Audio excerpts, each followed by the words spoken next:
Most of you by now know that I work at VIP Mortgage. A lot of you may not know why or how I got there.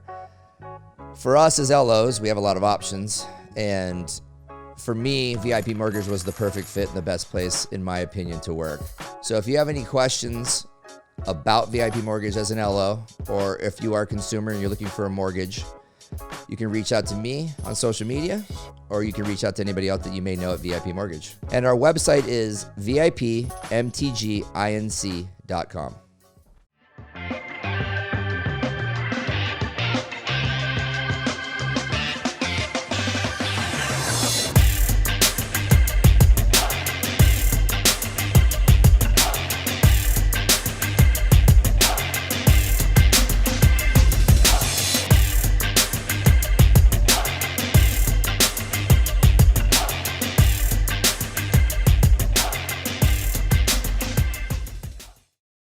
Welcome, everybody, to our next episode of Real Talk with Ryan Madrid.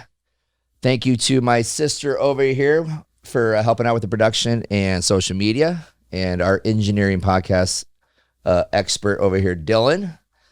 And today is a really special episode, in my opinion. And I think this is a great time for me to address the people who usually listen to this for themselves. This might be one of those ones you want to bring your kids on to and have them listen or watch, because this is going to be something more about what you can become than what you are now. So before we get into everything, I just want to go through a bio real quick, and just so everybody understands what I'm talking about. So we'll let her go into to her high school, but so college, NYU. Law school, Brooklyn Law School. While she was in college, first intern was Warner Brothers. Then she moved on to her Skadden, where she was associate intellectual property and technology. So that's where she was, her first job in law, correct? Yep. And then she went to associate counsel digital legal affairs at Warner Music Group, then vice president of business affairs at Warner Music International. Then she was the vice president of digital strategy and global business development, senior vice president of global business development and strategy in London. And then her current job, which kind of led us to this all, is the head of label licensing and partnerships with TikTok. So who else has had somebody that works for TikTok on their podcast in a while?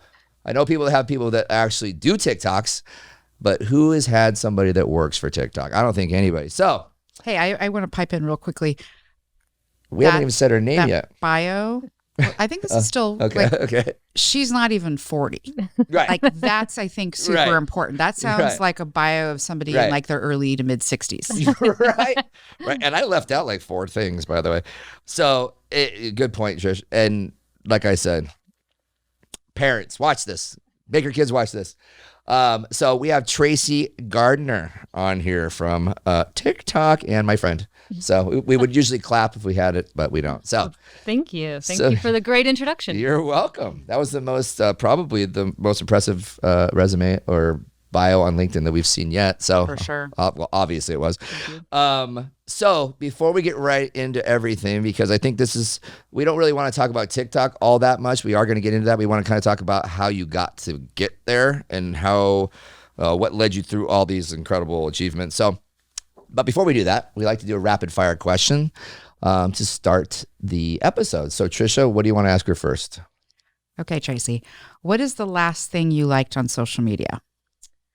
Probably something wedding related, because I'm getting married in the fall. So I constantly am getting now targeted with the wedding supplies and vendors all on Instagram. Are you like a big Pinterest bride? No, which makes my all my vendors very upset. They said, "Send me your Pinterest board of your wedding." I said, "Why do I need a Pinterest board?" Wow. So, yeah. Even though she's in the technology side of things, she doesn't use technology as much as she should probably.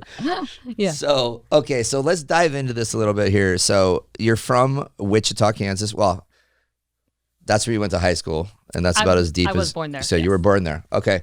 So let's talk about where you got this drive to achieve all the things you have achieved and kind of where you're at right now. And I know the little bit of it, but let's start young and go. We're going to do this time. I usually don't go this deep, but I think it's important. Sure. So definitely, I think from a young age, I was, type A, interested in succeeding. I think even I remember actually selling mixtapes to the kids on my street when I was, 5 or 6, go on the radio, record a song, hope the DJ doesn't cut through at the end to mess it up. And I think really what it came from probably though was from my mom, who was very driven. She was born in Nicaragua, and she was working for a company at the time when it was during the middle sort of the Civil War in Nicaragua. And she'd had my older sister, who's my half sister, there in Nicaragua. And the woman, which I think also was really inspiring to my mom, was that it was this woman running this business, this airplane parts business for private planes, asked my mother if she would be interested in coming to America to sort of look and see if she wanted a life there. And I think my mom, recognizing what a great opportunity it was, immediately said yes. At the time, though, because the country was concerned of people leaving and not coming back, you had to have some sort of collateral there. And that was either money in some respect, $50,000, which, back then was crazy for anyone, especially in Nicaragua, or a family member. So she ended up leaving my older half sister there when she was just 3 years old, and left her with her mom so that then she could come and take advantage of this, amazing opportunity when her country's basically going through war and strife, and she'd had brothers that were killed in the war. So she came to America. She, of course, loved it, met my dad, who was working at the same company. They hit it off. And so then after a few years, she went back to get my older sister. And then, they started a family. So I think my mom has always been someone who has strived to do better and takes advantage of opportunities. And she definitely always pushed that on me. I remember her when I was young, her putting on the show, the talk show, Lifestyles of the Rich and Famous, and looking at where, the yacht you could one day own, or just other traveling. And she's also very, very wanting me to travel and be worldly. And so that was something that I think from an early age really stuck with me. And even, like I said, putting me in pageants and something was something that I think gave me a lot of drive and ambition and confidence. That's awesome. So you went to, so I know you because your soon-to-be husband, he's one of my friends, but he obviously was from Wichita as well, and he went to a very private, where a lot of kids that come from like affluent families go to, right? He's the one that kind of told me the story that, of your situation. Not that it was a bad situation, but so you go to this private school, and was it your mother that said, "Hey, we're going to spend our money and time and making sure that you're in the right school system?" And yes. Okay, it was definitely my mom. My father had grown up in Wichita, and then he went to a high school reunion where he ran into a woman that he was classmates with, and her children were at collegiate, and she was raving about what a great school it was. And just for context, it went from preschool all the way up through high school, through our senior year. And just the things that my mom was hearing, then I went to go visit it, and it definitely, was out of the realm of what they had ever imagined they would pay for schooling, especially for a first grader. But luckily, the school did have a great scholarship program, which I tested into and we qualified for. And then they just sent all of my siblings, myself, my brother, and my younger sister from an early age all the way through high school.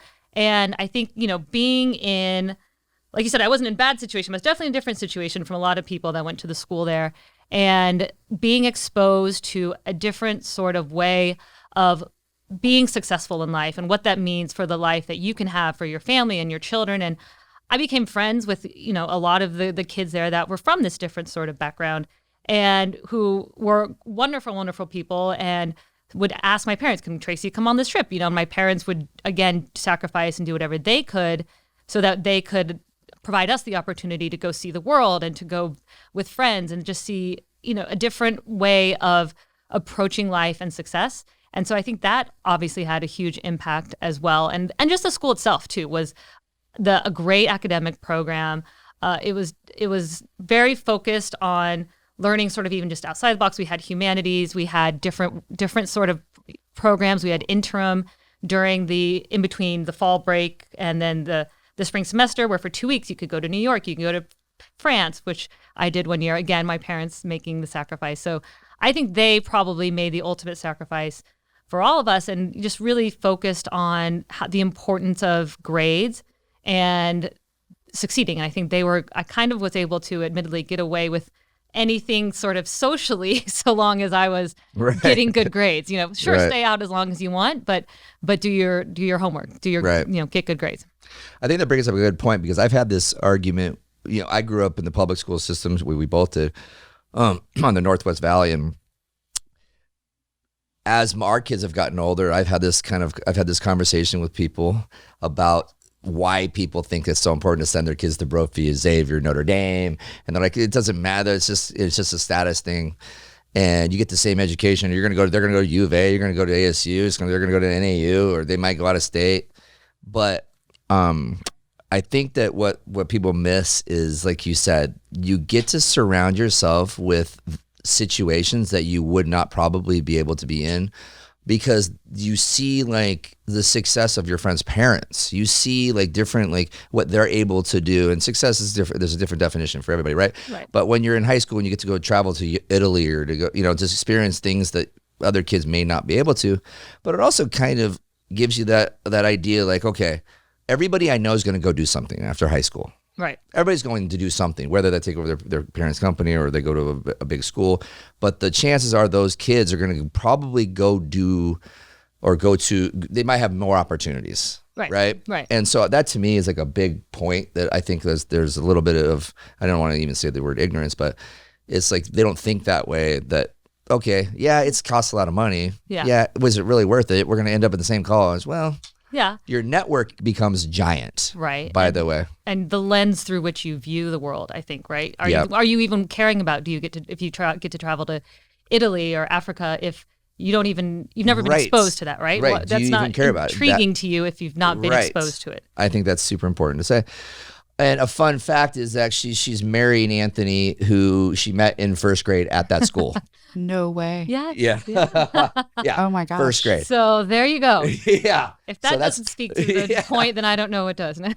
Right. Wow. So were you like valedictorian type girl? Were you like straight A's, great grades? Yeah, definitely 4.0. I think I missed being salutatorian by 0.01 of something. So you were number 2 in the class? No, I was valedictorian, salutatorian, then I was number 3. Okay. But I was happy to let someone else take on the charge of the speeches, and they were good friends. And the great thing about the school, which I think probably also speaks to the schools here, is the smallness of the classes. And to me, when people say that they went to some schools in the town that we grew up in that had 400 people in their senior class, it boggles my, that was more than we had in our whole high school. So I think it also breeds a closeness to the point of, like Anthony's father being able to just reach out on Facebook and friend me and then kind of reintroduce us. So you remember people, you remember parents, you're close with your friends' parents.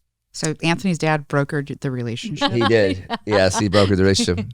He's gonna love that this is on here. But you guys were like prom king and queen or something like that. We were paired as homecoming, your match or whatever. Right. Gotcha. There's a good picture about that. All right. So after high school, everybody's deciding where they're going to go and what they're going to do. So why'd you choose NYU?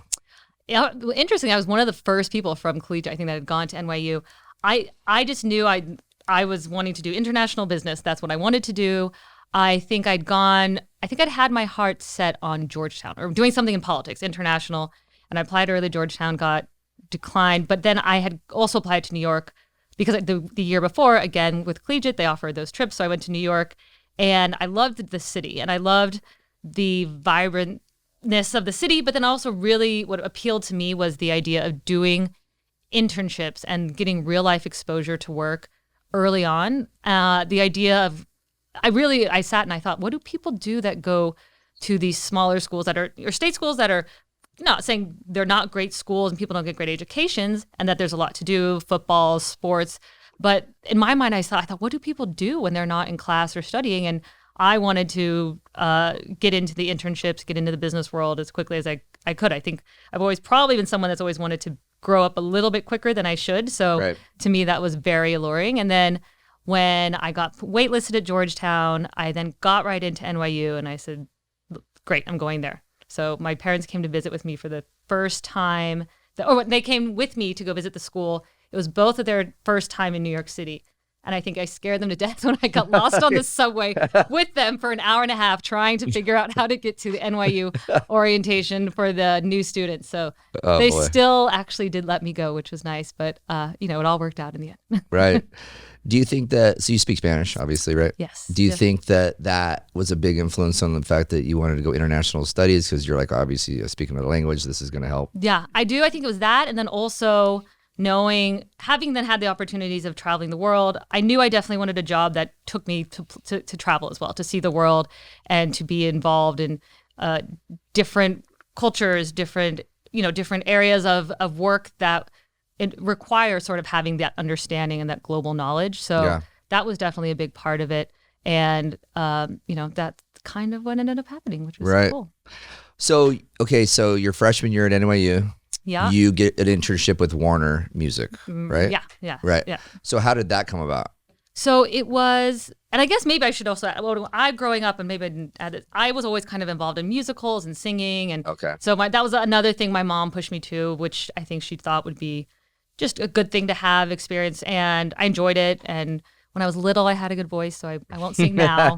So that I think was always, music has always been sort of part of me growing up. And so I was at freshman year at NYU and I saw that there was a posting for an internship at Warner Brothers Records, which is part of the Warner Music Group umbrella. And luckily I got it. And it was just this whole exposure to, you can imagine being a 18-year-old girl from Kansas going to go work at, Rockefeller Center with these crazy music guys mostly, but there were some women there.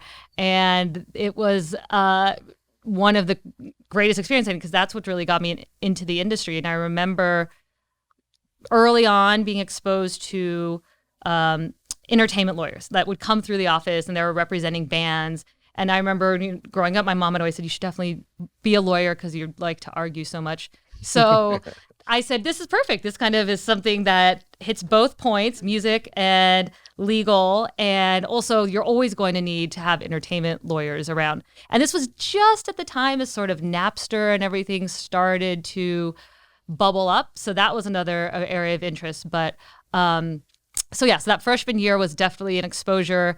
It was pretty cool because, like I said, good to go to concerts, was hanging out with music executives. And most importantly, though, I think was the connections that I made from that job still to this, years later have helped me in getting other people jobs and being a reference in jobs that I got, I think when I came back to Warner. So that for me, I think getting that networking and that exposure to people up front was an amazing opportunity to have. Yeah.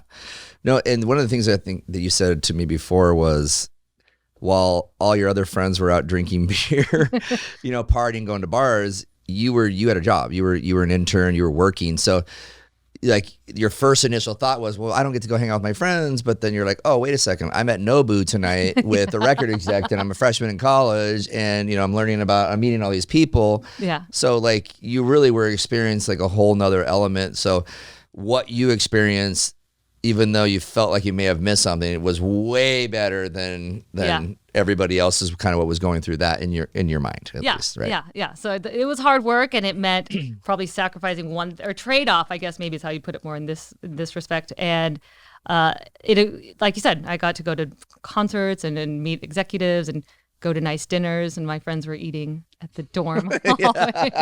Right. So you had it figured out early. Yeah. Okay, so through college, you had multiple different internships. So what led you to Brooklyn Law then?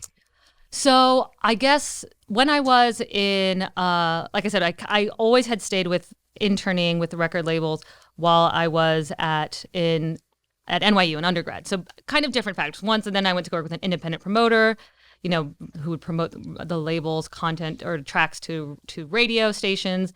And then it kind of came full circle, and I came back and I was working as an intern in A&R. And I think all throughout that, I think that early relationship with some of the entertainment lawyers and seeing what they do and how cool it is that they get to work with artists. And it seemed like it was also going to be just a profession that's always going to be around. Artists are going to be around and they need lawyers. So I thought that was cool.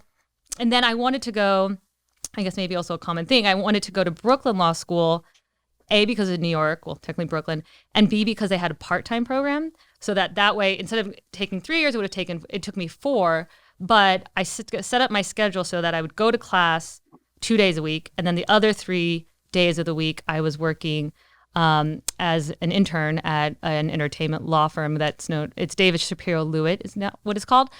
So it's Fred Davis who started it, who's Clive Davis's son of.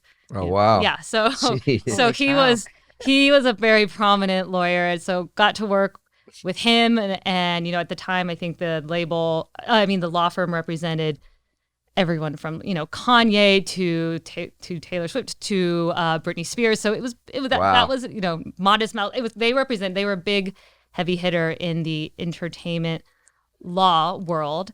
And then I was I was going there 3 days a week, and then I was working with I was sitting with one of my mentors that I worked with there. I was kind of always just paired with. They gave me quite a lot of freedom in doing work. Did you get paid to do this? Or yes, so it was paid internship. Yes, and I actually was probably doing a bit more even on the spectrum of what a paralegal would do. Like they fully trusted me, which was really cool. And I remember I'd finished up my first year of law school, and the lawyer, I was sitting there, we were talking, he said, what are you going to do for the summer? And I said, I'm going to work here. And he said, well, wait, what did you get as your grade point average? And I said, well, I was first in my class. And he said, what are you doing here? You need to go apply. What are you doing here? While it was a very impressive firm, I think he knew that, especially to end up in the world of where I am now, you have to almost go pay your dues and work at a big corporate law firm so that you understand the ins and outs of, sort of transactional law, mergers and acquisition, even litigation. So he said, go apply to, so every summer, the law firms have a summer program, I guess, as you would say. And he said, you better apply for next year to go to one of these. So I did that. And then it was nice because I got 2 summers out of it since I was going part-time. So that's when it kind of then pushed me to, after leaving law school, in my mind, I was like, I'll just come back here and work. And he's like, no, you won't. Go do something bigger than this. And then if you want to come back, you can. What was that? This Davis Shapiro Lewitt. Okay. So this was a law firm that still exists. Fred has kind of moved on to do more of investment stuff with like the Spotifys of the world. Okay, gotcha. Bytedance type thing, SoundCloud. There you go. So yeah. Okay, so after you graduated from law school, did you go to work for one of those companies that you interned for? I went to go work for Skadden, and I was an associate in the intellectual property information technology group. So we mostly were transactional, working as the specialty group in M&A transactions. But because I'd made it known that I was really interested in media and music and even fashion, I probably got to do a bit. Thank God for my mentor there. The partner manager of the group, he let me work on things like potential acquisition of Ticketmaster when OPI was acquired, I think, by Cody. The nail polish. Yeah. You're like, yes, I know. Yeah. No, I don't know. I know what you're talking about. Yes, thank you. I know what OPI is. Yes. That's nail polish. Yes. Yes. Because I have women in my life. Yes. So got to work on those. Woman. Sorry. But I have a daughter too. That's yes. Okay. Yes. And a sister. 2 daughters. Yes. So that got to do a lot of those cool things, and then you kind of have to pay your dues for companies like Warner or anywhere to go in-house, right? They want you to know that you've actually worked at somewhere that is a legitimate place that teaches you how to address these contracts and these situations. And while that was 2.5 years, that was really challenging just because the workload was insane, I did learn quite a lot. And then that actually is what led me to my job at Warner, because the law firms are happy to have their associates go elsewhere, because then hopefully that associate hires the law firm as their outside counsel. So there's a job posting board within, a virtual board within within Skadden, and a job went up saying looking for a digital lawyer at a major record label. And I immediately applied. I had about 7 other of my fellow associates contact me and said, have you seen this? This is exactly what you should be doing and what we know you want to do. So then they don't tell you the name of the employer until you actually inquire within Skadden. And I did. And they said, well, we'll tell you who it is, but it's definitely going to sway you one way or the other if you want to actually apply. And they said, it's Warner Music. And I said, that's great. I had a great, I had a great run there. I really enjoyed it. And so I got the job. Wow. Is this a good time to ask another question to kind of, do you realize how fast your like brain works? Yes. Yes. Like, I picked up on it. I'm like, oh, geez. So I actually, I had it. It's not a rapid fire per se, but there's something I would like to ask you. Sure. So now at this point in your life, if you were to have a group of high school students, you know, like you had an assembly, right? And it was like career day. What advice would you give them? Because when you brought up the fact that you have to pay your dues, I think that that's a very novel concept for many young people. I mean, not to bash on, you know, millennials, but, you know, delayed gratification is not necessarily something that you see in the younger generation. So any advice? Yeah. I mean, even when I was interning, I was there until the last person was there, right? Even though I had to only be there till 5 or 6, I made sure, let me be here to help them in case they need help, or, you know, I'm sure there's work around here I can do. And it actually was often in a lot of those moments where, oh, you're the last one in the office. Like you want to go grab dinner? We can talk about this, or you know, do you want to help me with this? That's actually a really cool project. And I think, you know, showing up and being there and putting in that hard work, you know, goes so far. And if you're doing it, people notice, and they're going to want you to do bigger things, and they're going to be there when you need recommendations. And so I think the paying of the dues and the delayed gratification is so real. And especially I've even been in positions where I've wanted to continue to develop further and quicker and quicker. And a mentor of mine said, you know, it's okay. It's just not your time. Just wait. You know, you are overly ambitious, which is great, and you deserve it, but there will be a time and a place when it's right. So just keep doing the hard work, keep doing what you're doing, and it will come. And, you know, I think in some respects it has, which is nice. Yeah. Good question, Trish. You're welcome. All right. So let's go from your job. So you got your job kind of technically back at Warner, even though you were just an intern. So that's your first job career. Now it's at Warner. What were you doing there? I was the lawyer on the deals with our digital platforms. So Spotify, YouTube, Apple Music. You guys ever heard of those? Has anybody heard of those before? No. Please explain. God, we're losers. Yeah. No. So that's super cool. So you're right in like the heart of all that stuff, just because I mean, Spotify was fairly new probably at that point. Right. So that was, I think, I remember one of the first deals that came in. Spotify, you know, it had its music streaming platform that was live in Europe, and it was the first time that the labels had licensed an ad-supported service. I think they were just getting over the Napster, you know, trying to shut down piracy. And I think that they allowed it to launch in Europe, but then when it came to the US, I think I remember a bunch of the music executives said, no, there's no way we're allowing this to launch in the US. And I remember literally my first week there being like, what's going on? Because I knew what Spotify was, and I knew it was getting ready to come to the US. And so that was pretty cool, because then we finally did license it. And, you know, if you look at it now, it has totally changed the way of the music industry, which is something interesting that I remember doing an executive coaching or executive thing that we did at Warner. And one of the things that they said, you know, the thing that scares your company the most is the thing that you should be leaning into, right? Disruption is something that we shouldn't run from, but everyone does. And it's really, really hard to. And I think we talked about that a lot. I think seeing that's an exact classic example of the record labels trying to run away or to shut it down, what was really going to be the biggest disruptor in their industry in 15 years. So that was cool. So I was working on the deal. So the way we were set up was we had the digital lawyers and then the digital business development team, which worked very, very closely together. The lawyers were in the room. It wasn't necessarily like that the BD team would go off, finish the term sheet, and then hand it over to the lawyer. The lawyers were integrally involved with every single deal, which is what then made me want to move into business development. And it's actually quite common to see it within the music industry, just because the lawyers are so involved with the deals that it's an easy transition to move over. The one thing that, you know, I'll admittedly don't have great at is those Excel modeling skills, but I let other people do that. Yeah, there you go. Yeah. So she's bad at one thing, Excel. Actually, that was one of the rapid fire questions. It's like, really? What is one thing you can't do? Yeah. She's like, I didn't say I couldn't do it. Yeah, no. True. Yeah, I'm just not great at it. Go on. No, yeah, that would probably be the one thing. That and but I can do it in my mind, and I used to drive my analysts crazy because we'd have something we're trying to project, and I'd say, I bet it's going to land at 100 million.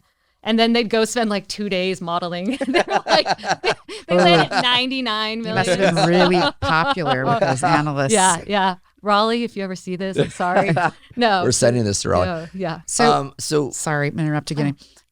Because you were just talking about Spotify. So was it April when Spotify and Apple podcasts really started a battle? That's been interesting. Ryan, you and I haven't even really talked about that with the paid subscriptions. Right. And Spotify is a lot of the big podcasts are now moving over exclusively, right? I think Rogan led the way there. Right. So podcasting, is that something that, I mean, obviously I know you're music focused, but. No, but I think we are. I mean, it's something we talk about all the time. And I think it's definitely grown. It's growing.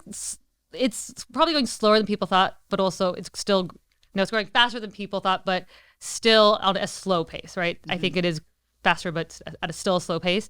And I think a lot of that has to do with them being very, 90% of them are in the English language, and there's not been a huge attempt to try, right? I mean, the rest of the world that wants to listen to podcast. And I think it's now starting, I think people, or a lot of the podcasters are starting to find like different niche that actually is working. I think at first it used to just be, sort of, if I look at it from the music perspective, I think it's taken them a while to figure out, is it that interesting to listen every single time to someone talk about the making of an album? Like, yes, but only so far. So then we need to get into, maybe we just have the artist on there talking about cooking. I think it's moving into sort of tangential life things. But I mean, I can say that I've started to listen to podcasts a lot more, I think, as I walk our dog. And I think, and I don't know if that's just been because also just with COVID, there's so much time that you have on your hands to sort of do other things. And I think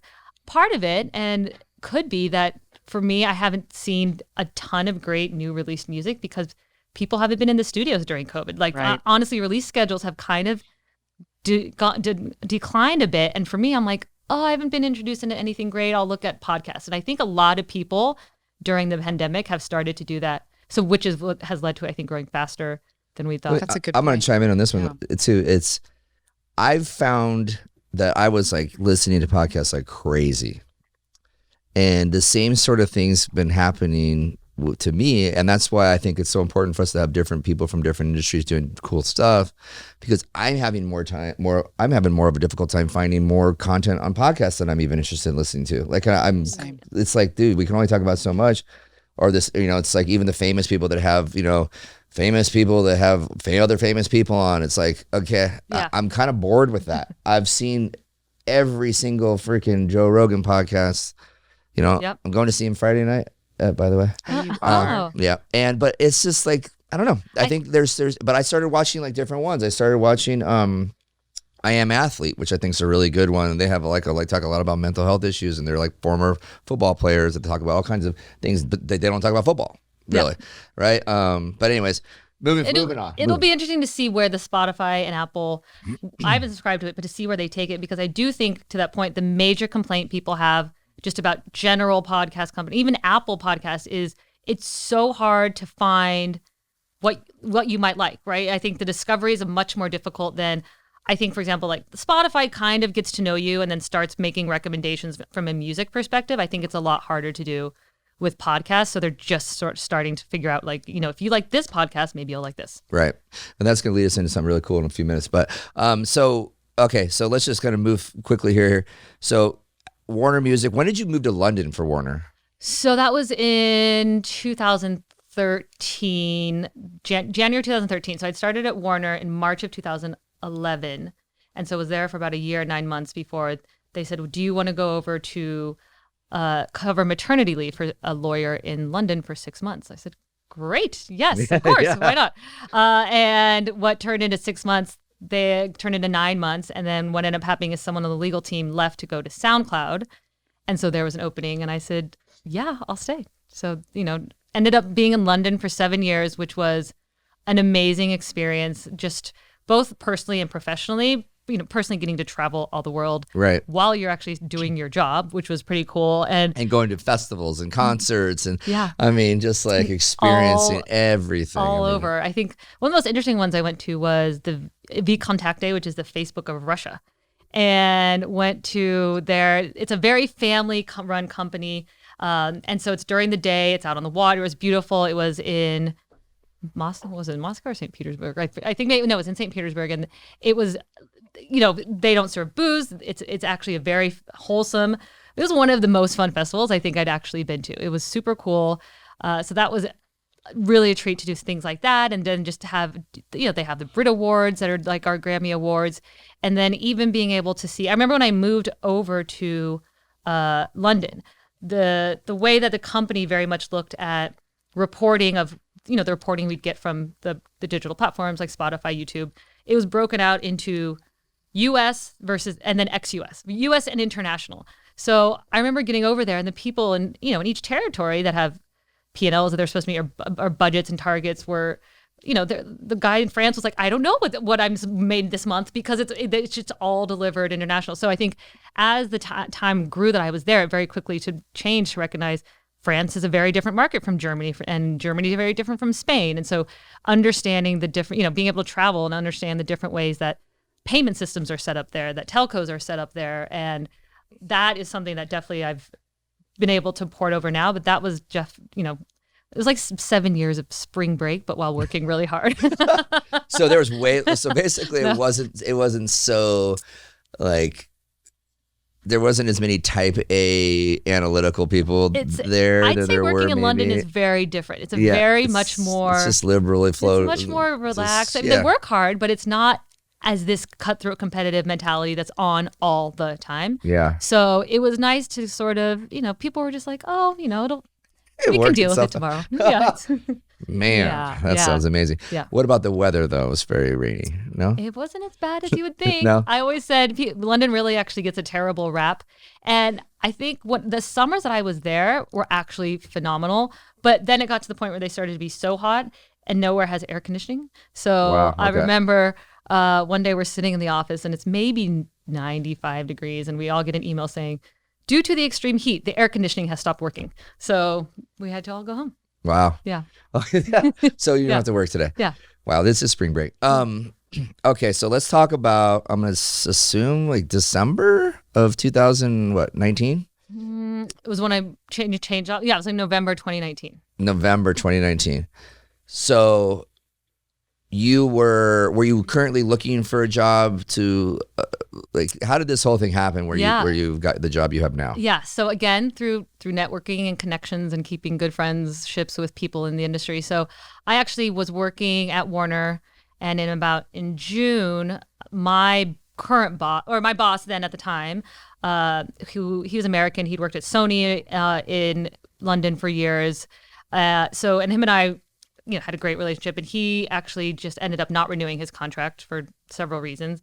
And I was pretty devastated. And it was at the same time where my fiance now and I were getting pretty serious, and we'd been doing the long distance thing when and it worked because I was fortunate. I got to go back to the US so much for work, but we were kind of thinking, what's going to happen here? And then a lawyer that represents a bunch of these services that I work really closely with, that's a good friend of mine, said, hey, would you be interested in interviewing to head up the label licensing team at Bytedance? So at this point, I knew what Bytedance was, which is the parent company of TikTok.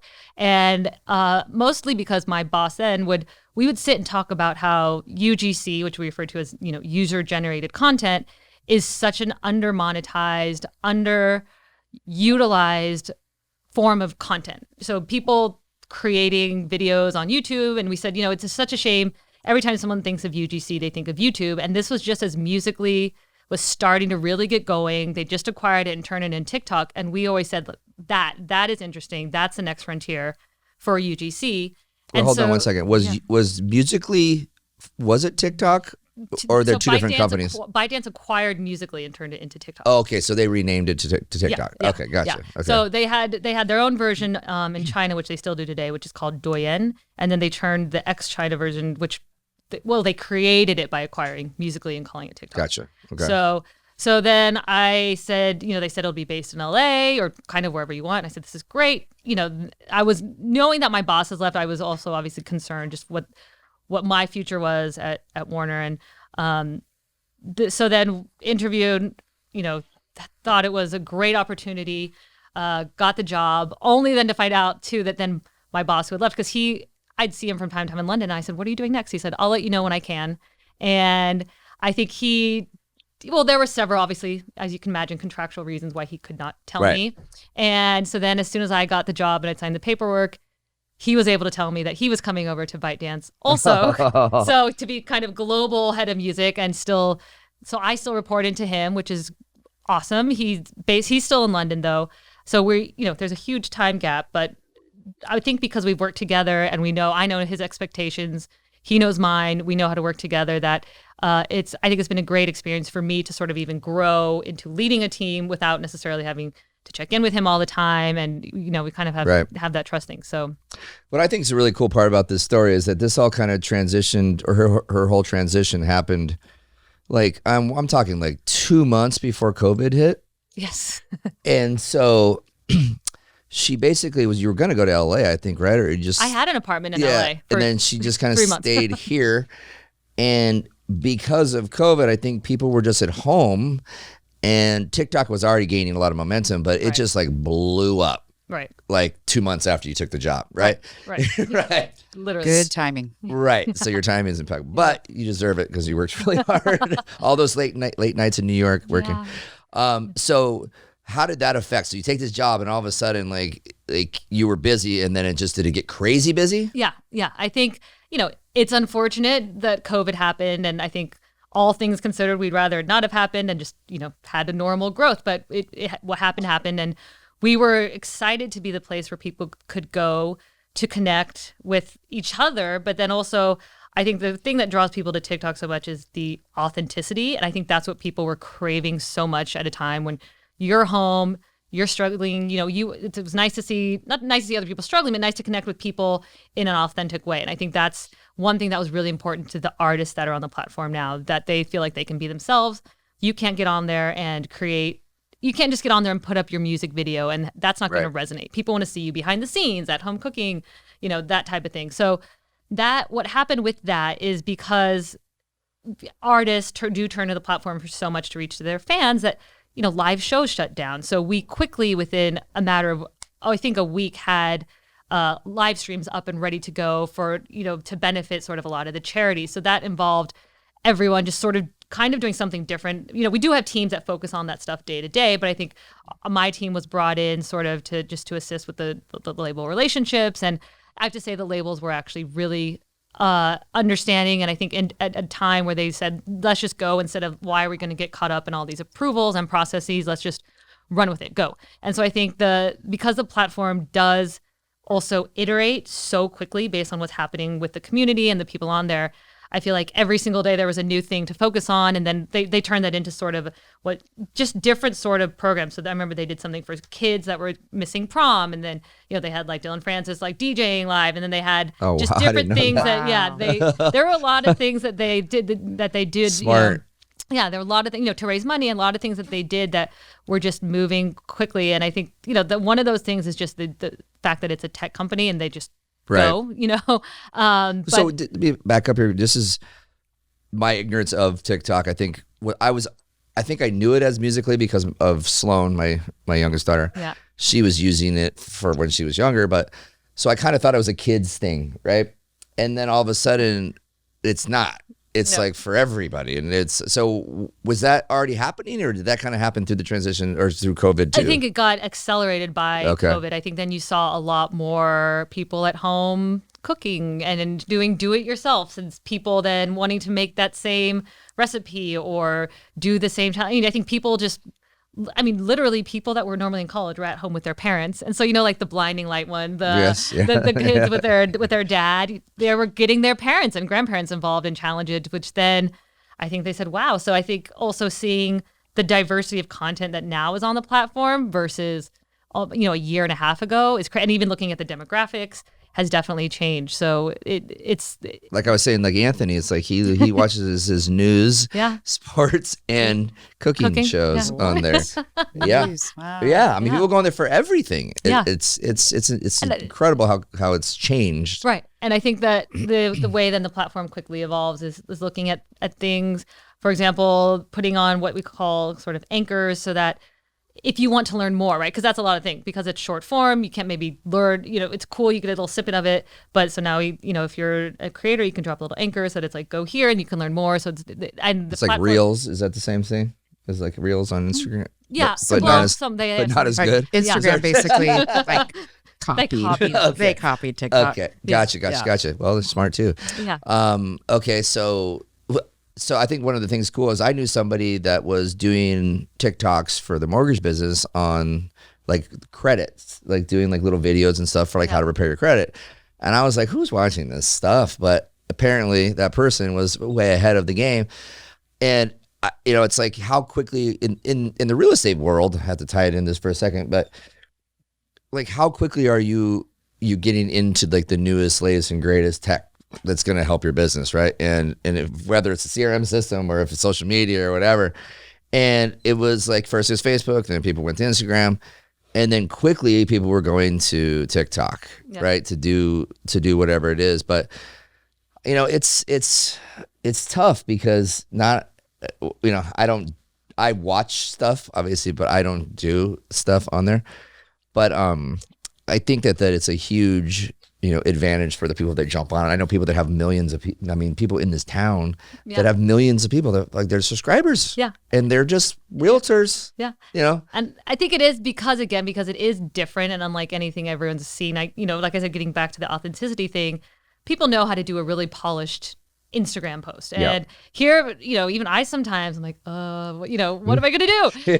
And I remember I used to say before I went into COVID, I said, when one of the creator, because, we have a whole team that manages creators.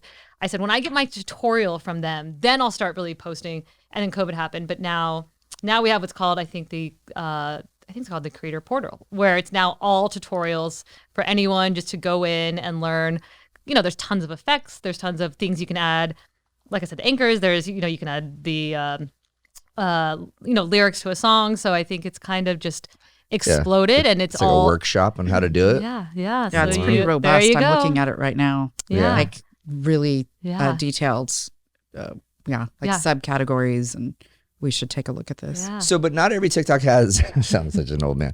So not every TikTok has music though with it. Correct. Okay. Correct. Yeah. No, you don't have to have music. Are you on TikTok? I don't make any TikToks, but I watch. You're like me. You're a voyeur of TikTok. Okay. Yeah, I'm a lurker. I'm hours of just. I know you just get down and lost in the rabbit hole. I think because the algorithm is so good and it gets to know what you want versus what I want, and it just can pull you in. So Anthony only gets cooking stuff now, yes, right? What's funny is I get like on a skateboarding kick. Oh, those can be interesting. Oh man, I could do that forever. But guess what happens? All of a sudden, wait, there's all these, and it just keeps going and going and going. Yes. So, well, Tracy, you want to ask another question before we wrap it up? Sure. Name one thing you learned the hard way. Ooh, definitely to own up to your mistakes up front and not try to cover them up, because then it just gets. You're going to get caught. It gets really bad. I remember making a mistake once early on as a lawyer and then trying to, dig yourself out. No. You learn the hard way. And usually for the most part, if you just man up and say, sorry, I messed this up, they're not going to cut your head off. They're just, or at least they shouldn't. Normal people should not. Not in this country. Yes. And they basically just, okay, then let's fix it and own up to it early on. It's a good answer. Very good answer. Again, I hope young people are listening to this. Yeah. I do have one question. We didn't discuss it prior to, so hopefully it's okay. So we have a childhood friend whose son has blown up on TikTok. Mm-hmm. My kids before him would always talk about like This Way House and all the TikTok collectives and so forth. Yeah. So what, from a corporate standpoint, what do you guys think about all these like creators that have formed these alliances and are now like just exploding? Yeah. And two-part question. How do they make money? Well, I can answer the latter, but for the first one, I honestly don't know that much about. I know the Hype House is there, and I don't honestly know how much we get involved. I think it's pretty little. I think we have relationships with creators, but I don't know what our position is on the houses or how we get involved. That's a legal answer. But a true answer. Yeah. A true answer. Yep. And then I think just a lot of times the brands it's the same way that what you used to call influencers. We like to refer to them more as creators. Yeah. And brands are reaching out to them to do, can you put this product in your creation, or can you do, and they're getting deals. Sponsorships. But I mean, basically. some of the big ones have deals with William Morris Agency, right? I think that one of the, I forget which one, I should know this, but was in a Super Bowl commercial. They're getting deals. And I think what's even more exciting for me to see, because I work in the music realm, is I think if you look back on the top, let's say 100 tracks of last year, I think like 99 of them broke on TikTok. And of those, there were a lot of creators that had never been heard of, or artists that had never been heard of, that were discovered and signed by the labels. And most of these now have actually recording deals. And it's crazy to even think there was one, I forget his name, but I don't know if you saw the whole sea shanties phenomenon. This was more in the UK, but I'm talking like old. He's like Dylan gets it. Like when seamen were on the boats and they would sing like songs. There was some kid that just he was singing on TikTok, these old school, and I think he was Irish or Scottish, so he had this great accent that went with it. I think within a week, Universal Music signed him, a genre that you would never, ever have even thought would have been huge. Right. So so that's, for me, is more exciting to see that we're offering a place where people who otherwise might not be discovered are being discovered, are making a living, and that's how that's where their story started. So it's talented people that they have an opportunity to show their talents, right? But it's like there's also this like negative connotation to people like don't really earn like their celebrity status, right? Oh, they just did a dance, But like this is where I don't agree with that. I feel like if somebody found a way to do something that they enjoyed and make money at it, and however far they want to take it and become famous or not, that's their right to do so. And I think it's awesome. And so all the parents out there that are bitching and complaining that the kids doing TikTok all the time or whatever, maybe again, watch the video. You never know what's going to take off. You could be the person who actually does the licensing, or you could be a TikToker. Either way you go. You can go viral. But getting back to I should just say, to wrap this up, thank you again for coming. I think it's super inspiring. I didn't know a lot of the stories behind everything. I knew obviously what you had done, but like it's incredibly impressive, and I know you guys both agree. Yeah, I mean it's insane. So Anthony, you're a lucky fella.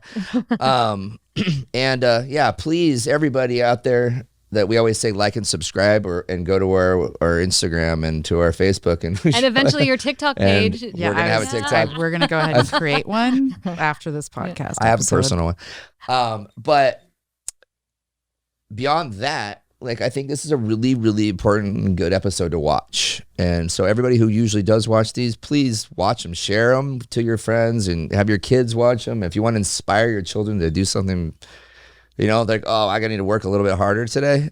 Well, guess what potentially could happen, right? Because the people that work the hardest and stay the latest and get there the earliest, usually the ones that end up succeeding in life, no matter if it's sports or business or whatever. Yeah, it's not always the smartest. It's the hardest workers. You happen to be both. Yeah. Right. But, people who are willing to work their asses off many times far exceed the brilliant guy who's just sitting in the corner. Exactly. Hanging out. Yeah.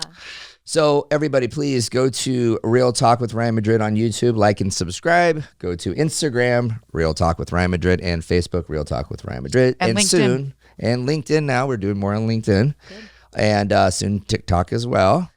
Thank you again, Trisha, for helping me over here and with the production and social media. Dylan, again, our podcast engineer. We came up with that one a couple weeks ago because I was trying to figure out. He was like, he does all the production engineering. He does like all the stuff back there. that makes this look pretty. And then thank you to VIP Mortgage for allowing us to do this in this beautiful office that we are building out as our podcast office or space, whatever you want to call it. So again, thank you, Tracy, so much for coming on. My pleasure. Anything else we need to say before we wrap it up? I think that that'll does do it. All right. So go check us out. Thanks again, everybody. Bye. Thank you. Bye. Real Talk is brought to you by Escrow, the letter S, Grow. Disorganization and constant communication are huge problems in the real estate journey. And it's an issue that I think most real estate agents, well, at least some real estate agents, struggle with in their CRM systems. There's a lot of options out there, and a lot of people have different ones. And when I'm speaking with the agents that we work with, or that are our referral partners, the big hurdle is the actual creation of the templates and actually creating the automation that goes out for milestones. So Escrow kind of takes all that away.